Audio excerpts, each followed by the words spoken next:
Bismillahirrahmanirrahim. Assalamualaikum warahmatullahi wabarakatuh.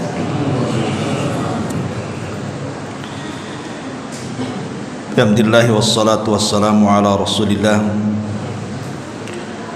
wa ala alihi wa sahbihi wa mawalah wa la hawla wa la quwwata illa billahi wa ba'du. Alhamdulillah, segala puja dan puji hanya milik Allah subhanahu wa ta'ala. Salawat dan juga salam kita hadiahkan kepada Rasul kita Nabi besar Muhammad sallallahu alaihi wa ala alihi wasallam.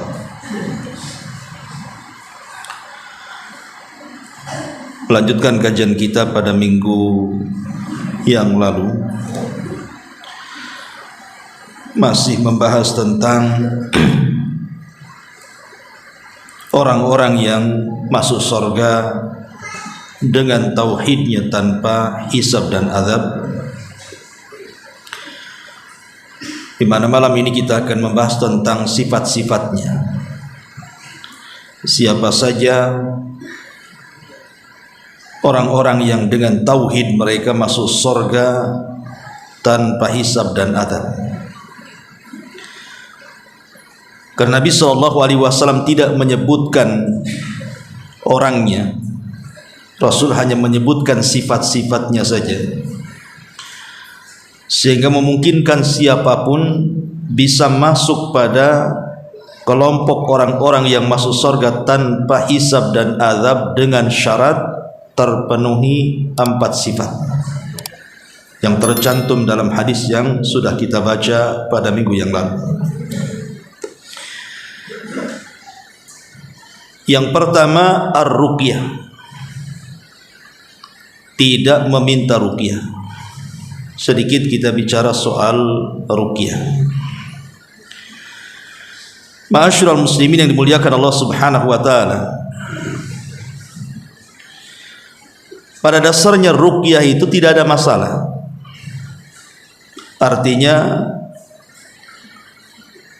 tidak ada hal yang diharamkan seseorang itu meruqyah. Boleh-boleh saja. Bahkan bisa saja bukan hanya sekedar boleh, tetapi sunnah yang baik. Karena Nabi SAW pernah meruqyah dirinya dan juga meruqyah sebagian para sahabatnya. Aisyah radhiyallahu anha, beliau menceritakan bahwa Nabi SAW idza ishtaka, kalau mengeluhkan sesuatu, yaqra ala nafsihi bil muawwidzat, maka beliau membaca kepada dirinya 2 surat perlindungan.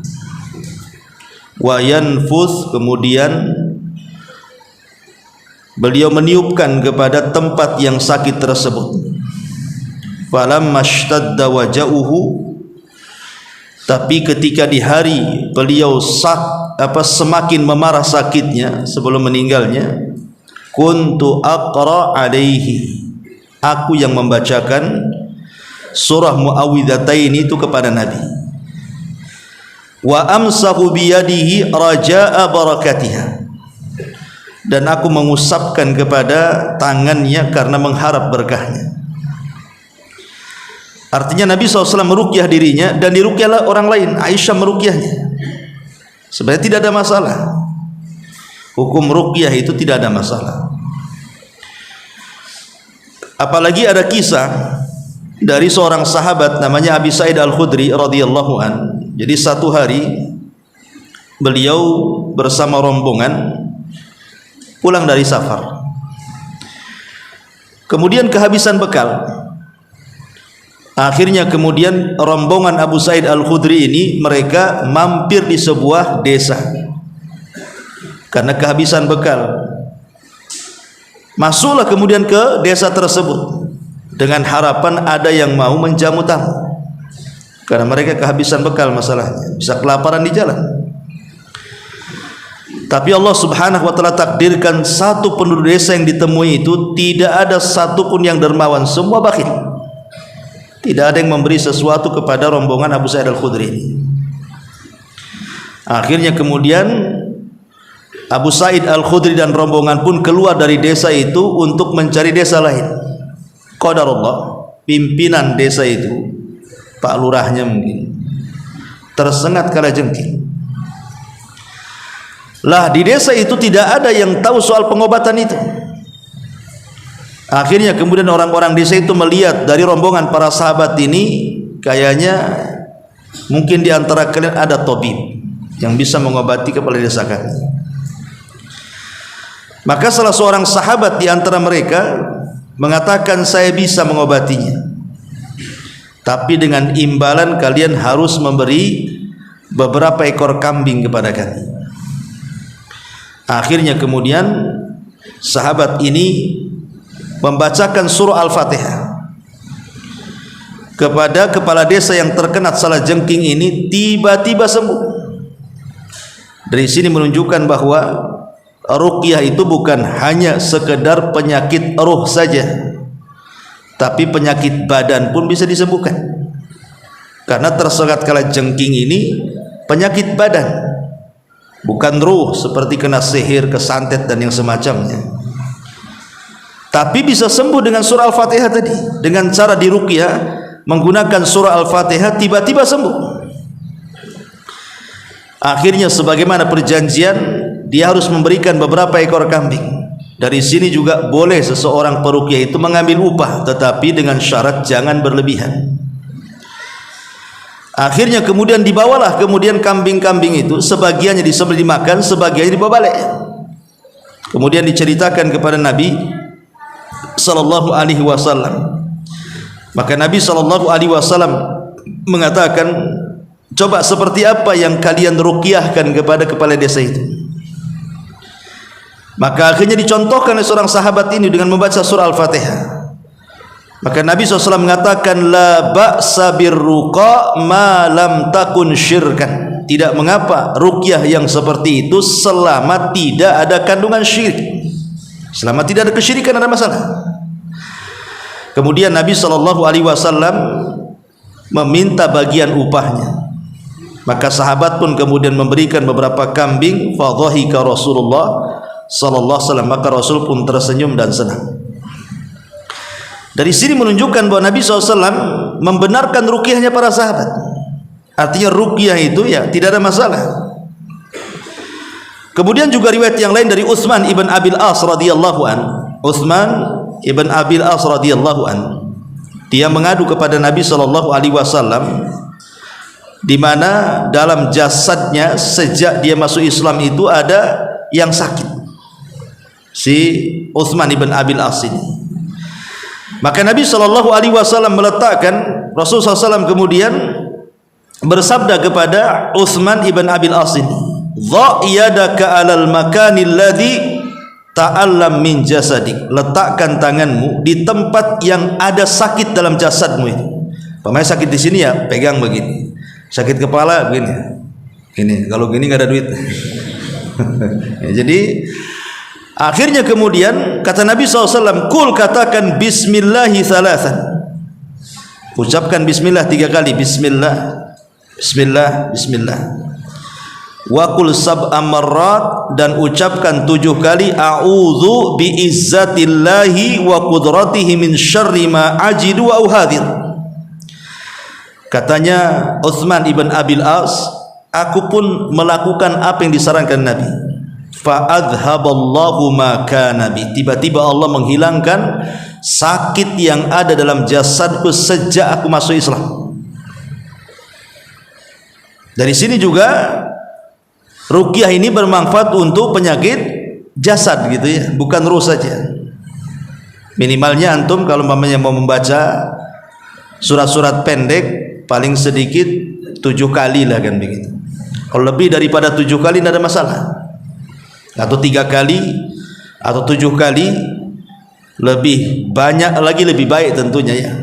Karena Imam Ibnul Qayyim rahimahullahu taala menceritakan saat dia haji ke Mekah, jadi dia ngedrop sakit gitu ya Imam Ibnul Qayyim ini. Akhirnya kemudian dia pun meruqyah dirinya sendiri. Dia letakkan kemudian tangannya di tempat jasadnya yang sakit. Kemudian Imam Ibnul Qayyim membaca muawwidhataini, qul a'udzu birabbin nas, qul a'udzu birabbil falaq, dan qul huwal qul ya ayyuhal kafirun sebanyak 7 kali. Kemudian diletakkan di tempat sakit dalam jasadnya, dan kata Imam Ibnul Qayyim rahimahullahu taala, tiba-tiba Allah hilangkan penyakitku. Jadi ruqyah tidak masalah, karena para ulama pun seperti itu. Mereka meruqyah, tetapi pada dasarnya ruqyah itu sebaiknya ruqyahlah diri sendiri. Jadi meruqyah itu sebaiknya meruqyah diri sendiri. Tidak perlu kemudian kita mencari ustadz atau pakar ruqyah, tidak perlu. Karena hukum asalnya itu ruqyah adalah meruqyah diri sendiri. Fa idza sa'alta fas'alillah. Kalau engkau meminta sesuatu, langsung minta kepada Allah Azza wa Jalla.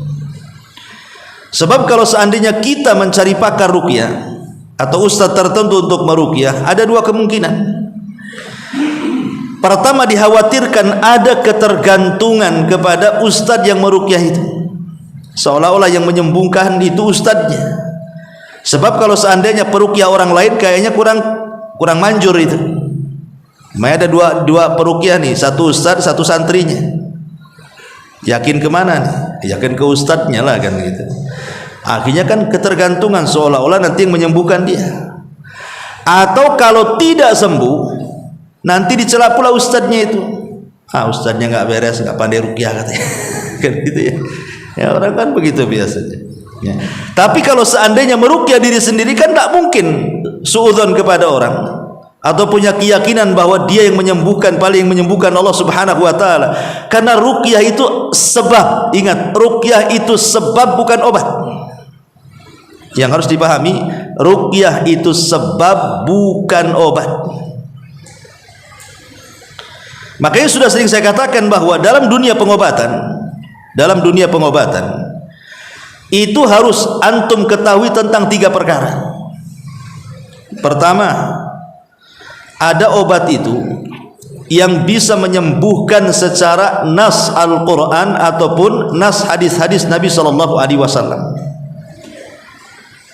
Kalau memang ada Al-Qurannya, ada hadisnya bahwa perkara itu bisa menyembuhkan, atau obat-obat tertentu bisa menyembuhkan, ya tidak ada masalah, antum harus yakin. Seperti mamanya air zam-zam, jelas hadisnya kan itu. Kemudian habbatus sauda, jelas hadisnya, habbatus sauda dawaun likulli da, kata Rasul, obat segala penyakit, kan jelas tuh nasnya. Atau minyak zaitun, karena dia minyak mubarakah yang penuh berkah. Jadi kalau ada nas-nasnya sharih atau madu gitu ya, itu jelas, maka tidak masalah berobat, karena jelas Qur'annya, jelas hadisnya. Tetapi ini pun belum tentu mengobati secara mutlak kan. Ya ada yang cocok, ada yang tidak kan. Ya namanya kan penyembuhan itu kan kembali kepada takdir, ikhwan. Mau dokter sehebat apapun, mau obat semanjur apapun, kalau Allah takdirkan tidak sembuh, tidak akan sembuh. Ini berkaitan dengan takdir masalah. Kemudian yang kedua, Quran tidak mengatakan ini obat, ataupun hadis-hadis Nabi SAW juga tidak mengatakan ini obat. Tetapi secara penelitian, mungkin akar-akar tertentu, daun-daun tertentu, pohon-pohon tertentu, rumput-rumput tertentu itu setelah diteliti, rupanya mengandung zat-zat tertentu yang bisa mengobati ini dan itu. Bisa mengobati kolesterol, gula, asam urat, dan begitu seterusnya umpamanya kan. Dan terbukti, walaupun tidak 100%, tetapi kebanyakan sembuh. Kalau ada pengobatan dan sudah diteliti dan terbukti penelitiannya, walaupun tidak 100% tapi secara umum bisa menyembuhkan, maka tidak mengapa kita berobat dengan obat itu. Tidak ada masalah, karena sudah ada penelitian. Lah yang jadi masalah itu yang ketiga nih. Quran tidak mengatakan itu obat, hadis tidak mengatakan itu obat, tidak ada penelitian baik dalam dunia kedokteran, farmasi, herbalis dan yang semacamnya. Tiba-tiba kita pula menganggap itu obat. Itu namanya menjadikan sebab yang bukan sebab. Inilah yang disebut dengan syirkul asghar, syirik kecil. Tapi kalau seandainya dia sampai meyakini sebab itu penyembuh, itu bukan syirik kecil lagi, itu sudah naik ke syirik besar itu. Contoh umpamanya, seseorang kemudian datang ke orang pinter, kemudian dikasih benang, suruh diikatkan di kaki ataupun di tangan, di leher, nanti penyakitmu hilang katanya. Lah benang ini tidak pernah diteliti, kecuali orang-orang tukang jahit ya lah, mungkin kan itu.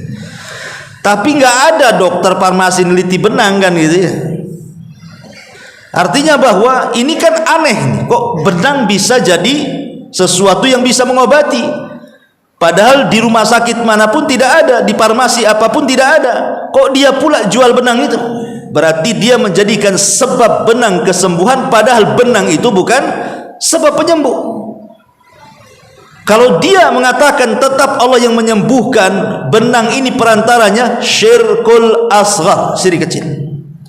Tapi kalau dia mengatakan benang ini yang menyembuhkan dan menafikan Allah, itu syirik akbar. Dan umumnya yang menggunakan jimat itu terjerumus kepada syirkul akbar umumnya, karena ada ketergantungan. Lah ruqyah sendiri ikhwatu fiddin yang dimuliakan Allah Azza wa Jalla, itu bukan penyembuhan, itu sebab penyembuhan. Yang menyembuhkan itu Allah Subhanahu wa taala. Tapi karena ruqyah ini adalah syar'i, masuk ke poin yang pertama, di mana Allah Subhanahu wa taala mengatakan wa nunazzilu minal Qur'an ma huwa syifa, dan kami turunkan Al-Qur'an itu di antara faedahnya adalah sebagai obat. Berarti nas Qur'an bahwa kalau kita meruqyah membacakan ayat-ayat Al-Qur'an atau doa-doa yang warid, maka itu bisa menyembuhkan. Berarti ruqyah itu ada dasarnya dari Al-Qur'an, bahwa bacaan Qur'an itu bisa menyembuhkan. Tapi ingat, ini hanya sebagai sebab saja. Yang menyembuhkan itu Allah Subhanahu wa taala. Makanya kata para ulama, ruqyah syar'iyah itu ada 3 syarat. Pertama, antakuna bi kalamillahi au bi asma'ihi wa sifatihi wal ma'thuri anin nabi sallallahu alaihi wasallam. Pertama, yang dibaca itu kalamullah, maksudnya Al-Quran, atau menyebut nama-nama dan sifat-sifat Allah Azza wa Jalla, atau doa-doa yang ma'thur datang dari Nabi sallallahu alaihi wasallam. Dari sini kita ketahui bahwa ruqyah itu sifatnya tauqifiyah. Apa tauqifiyah? Terima jadi. Jangan buat-buat ruqyah yang tidak dibuat Nabi, karena ruqyah itu sudah ada ajarannya ya. Kemudian yang kedua, Syekhul Islam Ibn Taimiyah rahimahullahu taala menambahkan syarat antakuna bil lisanil arabi, harus dengan lisan Arab, wa ma yu'raf maknahu, ataupun kalaupun tidak lisan Arab, lisan-lisan atau bahasa-bahasa yang dipahami maknanya. Kalau memang bisa bahasa Arab, ya tentu kita membacakan ayat-ayat Al-Quran atau doa-doa Nabi SAW yang ma'thur, ataupun nama-nama dan sifat-sifat Allah. Kalau tidak bisa, ya menggunakan bahasa Indonesia, tidak masalah, yang jelas dipahami maknanya dan didengar orang yang diruqyahnya. Jangan meruqyah itu gerendeng-gerendeng nggak jelas gitu kan. Karena ada orang yang mencampur adukan antara ruqyah syar'i dengan yang tidak syar'i. Contoh umpamanya, ketika dia baca Fatihah, jelas baca Fatihahnya, auzubillahi minasyaitonir rajim waladhdallin. Habis itu ada bacaan lain yang enggak jelas, was gitu. Nah, itu enggak jelas tuh. Ini sudah enggak jelas karena syaratnya harus jelas. Bahasa yang dibacanya jelas, imma bahasa Arab atau bahasa yang lain yang jelas dia bisa dipahami. Loh, kalau was-was gimana bisa dipahami? Ya, harus dipahami. Kemudian yang ketiga, an ya'taqida anna ruqyata la tu'athir bi dzatiha bal bi taqdirillahi azza wa jalla. Harus diyakini bahwa ruqyah itu tidak membawa pengaruh secara zatnya, bahkan semua pengaruh kesembuhan itu kembali kepada takdir Allah Subhanahu wa taala. Jadi kalau seandainya ada seorang peruqyah meruqyah sembuh, kemudian meruqyah lain juga tidak sembuh, berarti semua takdir. Yang satu ditakdirkan sembuh, yang satu ditakdirkan tidak sembuh. Jadi karena kekuatan ruqyah itu juga kembali kepada kekuatan orang yang diruqyah, kepada kekuatan orang yang meruqyah, dan kepada lafad-lafad ruqyah itu sendiri. Jadi menentukan ruqyah mujarab tidak itu kembali ketiga ini. Pertama, kekuatan orang yang meruqyah. Kekuatan orang meruqyah ini kembali kepada orangnya. Dia mungkin soleh, taat, rajin ngaji, rajin sholat, orangnya bertauhid, alim, begitu umpamanya. Kemudian orang yang diruqyahnya pun berusaha untuk berubah. Yang tadinya tidak sholat jadi sholat, mulai banyak zikir, baca Quran itu dan lain sebagainya. Kemudian lafad-lafadnya juga jelas. Walaupun dalam hal ini ikhwatu fiddin dimuliakan Allah Azza wa Jalla, para ulama mengatakan secara umum Al-Quran itu bisa dijadikan ruqyah. Secara umum dari mulai Al-Fatihah sampai Qul a'udzu birabbin nas itu satu mushaf, itu semua bisa digunakan untuk ruqyah. Surat apa saja. Tetapi kalau seandainya ada surat-surat yang memang warid keutamaannya, artinya ada keutamaan tersendiri, maka itu lebih afdol lagi. Seperti baca Al-Fatihah, kan jelas keutamaannya gitu ya. Kemudian muawwidzataini, Qul a'udzu birabbin nas, Qul a'udzu birabbil falaq, ataupun ayat kursi, ataupun akhir surah Al-Baqarah, atau Qul ya ayyuhal kafirun, itu kan jelas tuh, jelas ya. Ya, apalagi kalau seandainya surat-surat itu warid keutamaannya lebih baik lagi. Tapi kalaupun seandainya tidak menggunakan ayat itu, semua ayat yang dibaca bisa untuk ruqyah. Karena Allah yang mengatakan wa nunazzilu minal Qur'an, kami turunkan Al-Qur'an secara umum, ya. Dari awal sampai akhir itu bisa menjadi syifa bagi obat. Ini yang pertama. Yang kedua, kaifiyah cara meruqyah diri sendiri ataupun orang lain. Bisa hanya sekedar membaca saja dengan niat untuk menyembuhkan. Pamannya, saya ingin menyembuhkan, saya punya penyakit, akhirnya saya ambil Quran, saya niatkan bacaan ini dan saya bertawassul dengan kalam Allah kepada Allah, kemudian niatkan itu untuk kesembuhan kita, kemudian kita baca saja terus. Ataupun boleh juga dengan tiupan, imma dengan tiupan atau ada sedikit ludah yang keluar, riq namanya. Bisa tiupan saja, bisa ludah saja, bisa gabungan tiupan dan ludah. Kapan itu? Bisa sebelum membaca Quran, bisa setelah membaca Quran, bisa di tengah-tengah membaca Quran. Maksudnya, pamannya tangan saya sakit, maka kita tiup dulu, kemudian baca Quran, gitu ya. Ataupun umpamanya baca Quran dulu, baru kita tiup, gitu ya.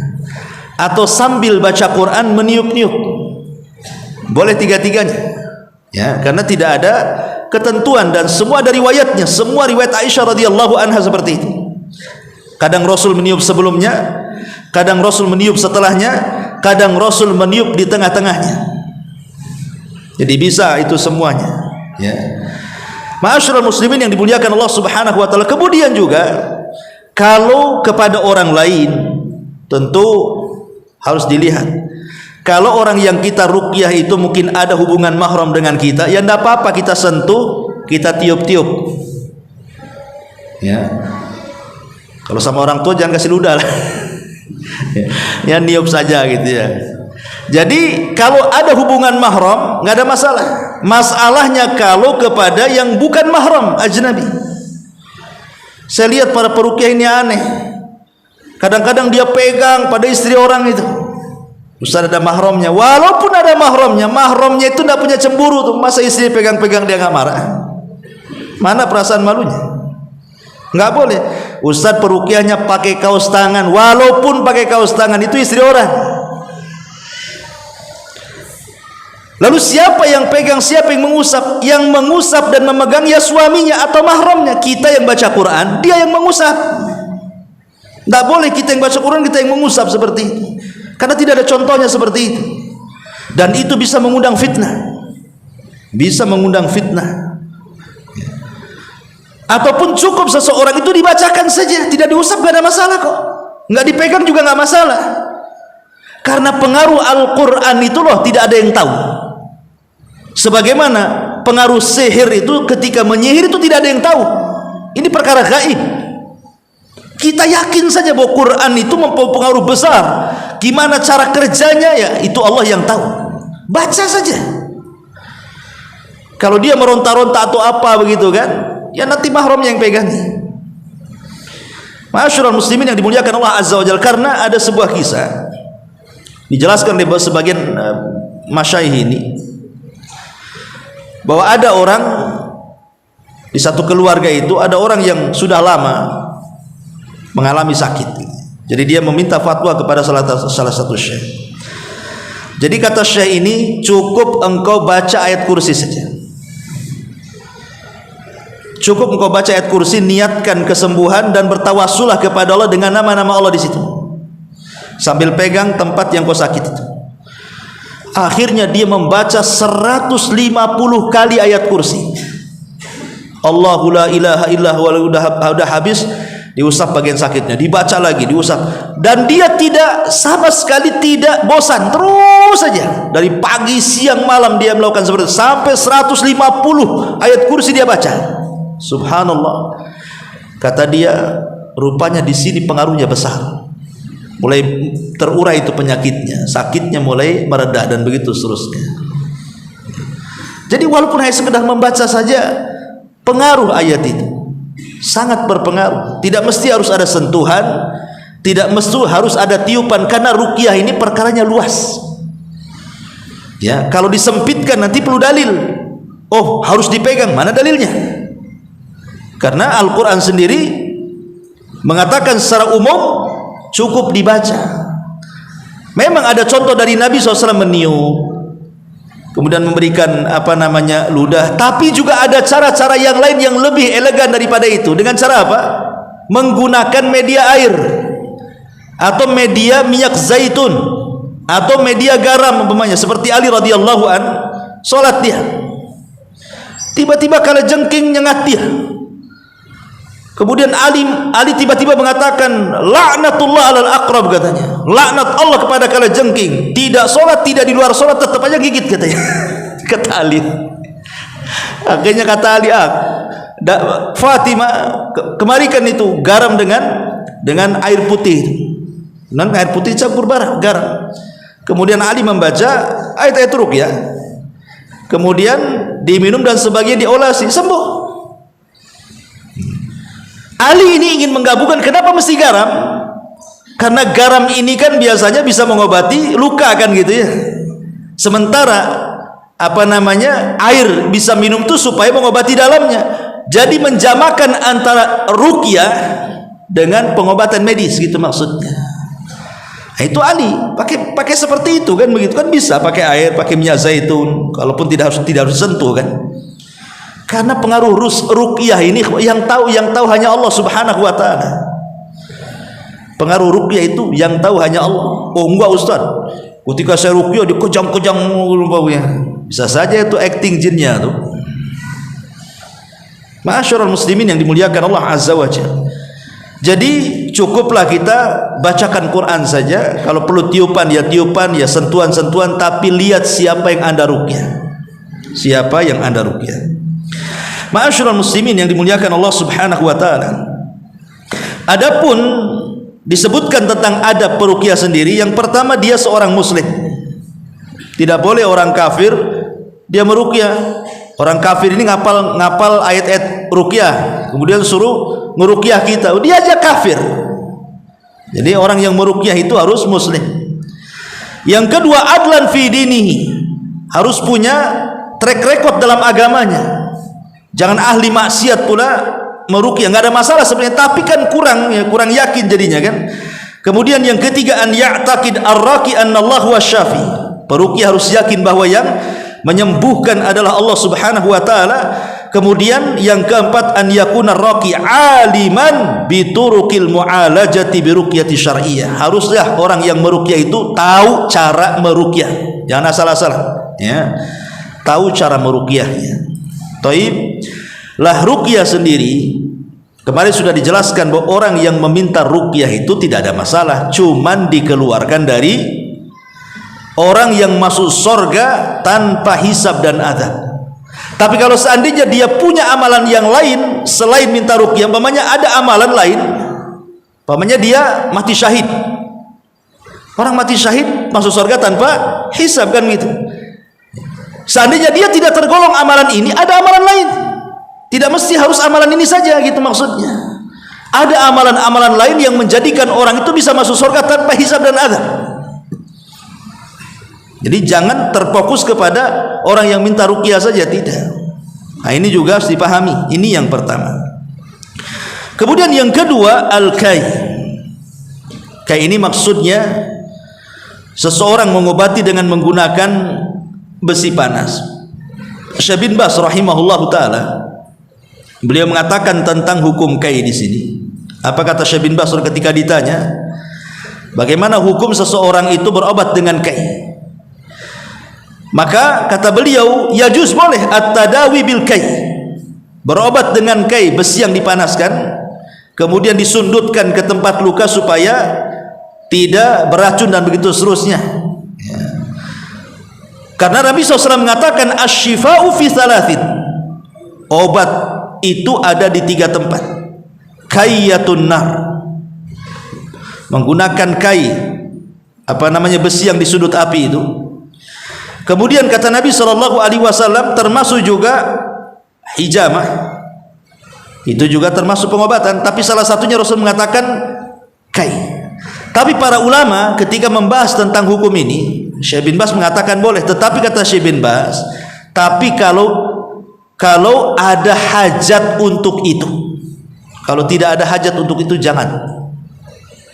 Seperti umpamanya menghapus tato dengan api, ya, dengan laser, dengan apa gitu kan, itu kan masuk dalam kai juga, ya, karena laser itu kan api, ya.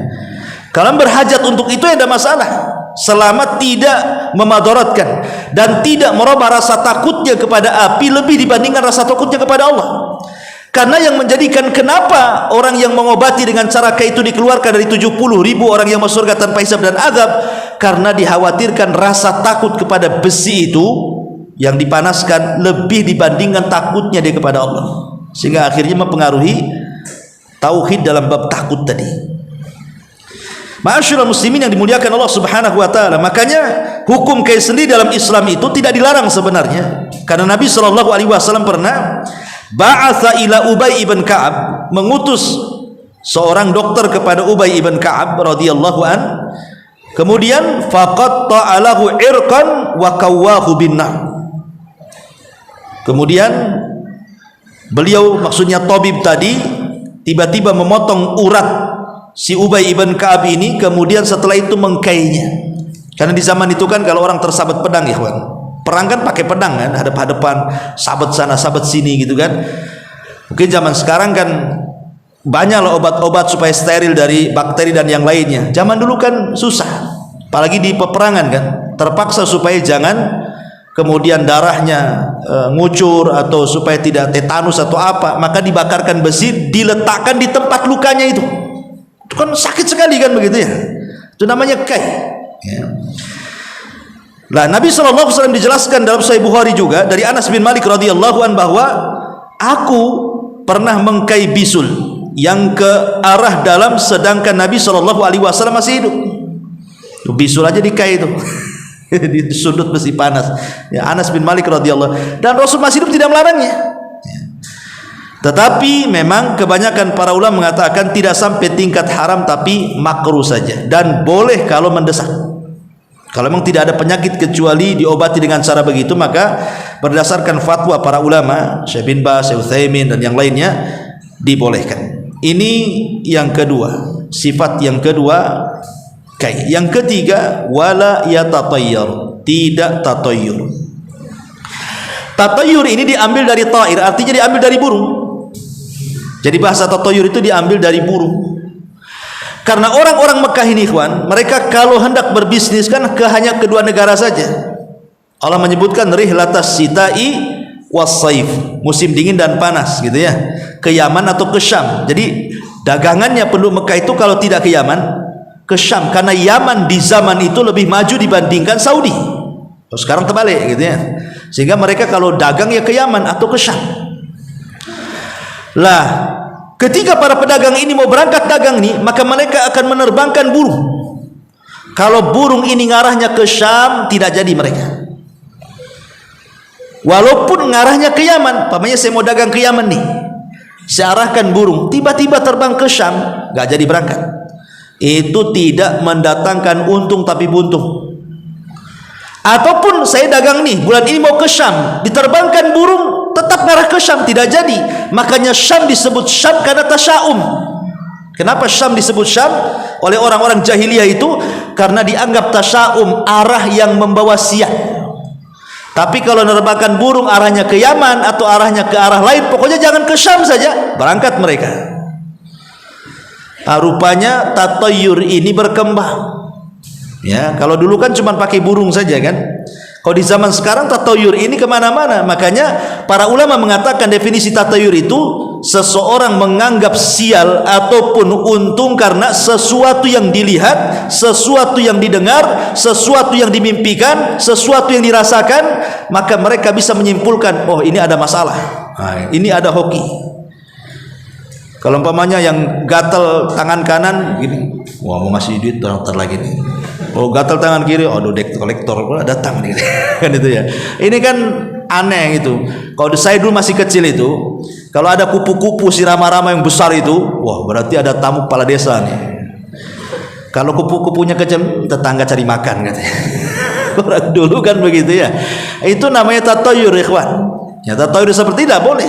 Apalagi sampai ke angka 13 hilangan itu tatoyur. Nah ini tatoyur namanya. Nabi Allah Subhanahu wa taala mengatakan fa idza ja'athumul hasanatu qalu lana hadi wa in tusibhum sayyi'atun tatayyaru bi Musa wa man ma'ah ala innama ta'iruhum indallah walakin aktsarahum la ya'lamun. Kemudian apabila datang kepada mereka kemakmuran, mereka berkata ini disebabkan usaha kami, dan jika mereka ditimpa kesusahan, mereka melemparkan sebab kesialan itu kepada Musa dan orang-orang yang bersamanya. Ketahuilah sesungguhnya kesialan mereka itu adalah ketetapan Allah, akan tetapi kebanyakan mereka tidak mengetahui. Kadang-kadang ada orang yang menganggap orang lain itu sial. Umpamanya antum baru buka toko, tiba-tiba ada orang beli, seram sekali wajahnya itu ya. Kemudian antum langsung tutup tokonya. Oh ini orang yang pertama beli aja kayak gini, jangan sial pula sampai malam. Gara-gara orang yang beli pertama mukanya nggak jelas gitu kan, akhirnya antum katakan wah ini bawa sial ini, orang kayak gini pula yang pertama beli gitu. Ataupun dia marah-marah ketika beli itu ya, pagi-pagi udah marah-marah gitu, ini bawa sial aja orang ini. Nggak boleh, manusia itu tidak boleh seperti itu disial-sialkan, karena semua sial ataupun tidak sial itu kembali kepada takdir Allah Subhanahu wa taala. Ya, bisa jam berapa?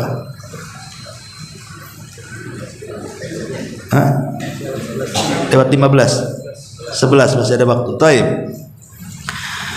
Jadi sekali lagi tatoyur ini termasuk kesyirikan. Nabi SAW mengatakan at-tiyaratu syirkun, at-tiyaratu syirkun, at-tiyaratu syirkun, wa ma minna illa walakinnallaha yudhibuhu bitawakkul.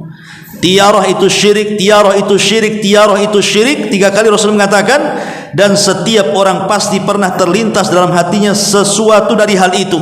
Hanya saja Allah menghilangkan dengan tawakal kepada Allah. Jadi setiap orang itu terkadang ada tatayurnya, kawan. Contoh umpamanya nih, antum yakin orang yang nabrak kucing itu sama aja dengan nabrak ayam. Sekali kejadian persis sama antum yang nabrak kucing itu, kepikiran juga antum tuh. Nah, itu tatayur juga. Tapi kalau antum bertawakal kepada nggak ada apa-apa lah, nabrak kucing sama dengan nabrak kodok, apa masalahnya ya. Karena kadang-kadang orang termakan mitos kan, termakan khurafat, cerita-cerita orang dulu.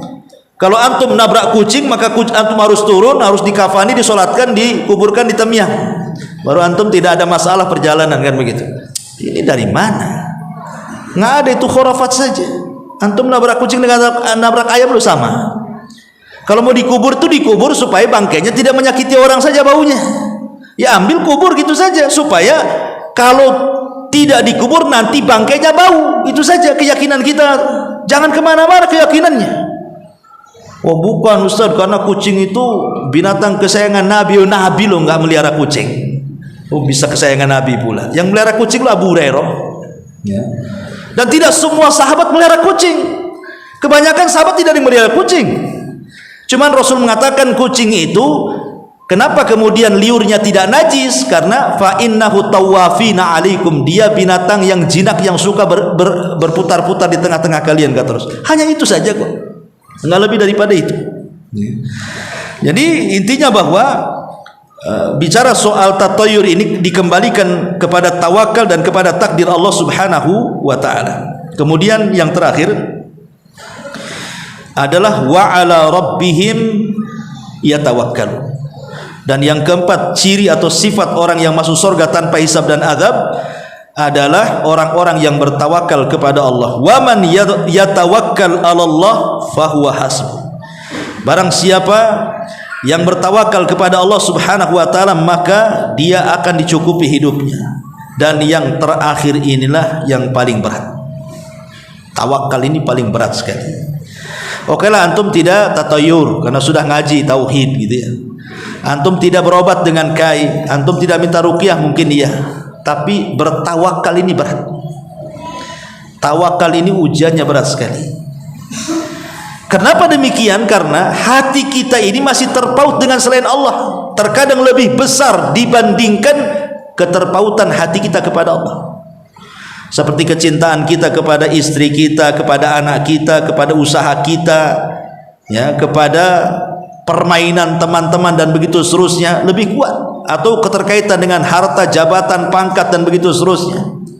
Sehingga ketika ada masalah sedikit, mamanya kena PHK, kena pecat, stresnya setengah mati itu.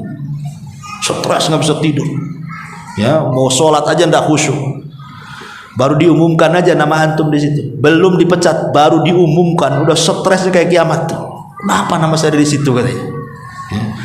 Padahal kalau dia bertawakal kepada Allah, boleh jadi itu jalan terbaik. Sengaja Allah ingin yang terbaik kepada antum. Mungkin di perusahaan itu kurang baik bagi antum, makanya Allah keluarkan antum dari situ. Boleh jadi wa asa an takrahu syai'an wa huwa khairul lakum.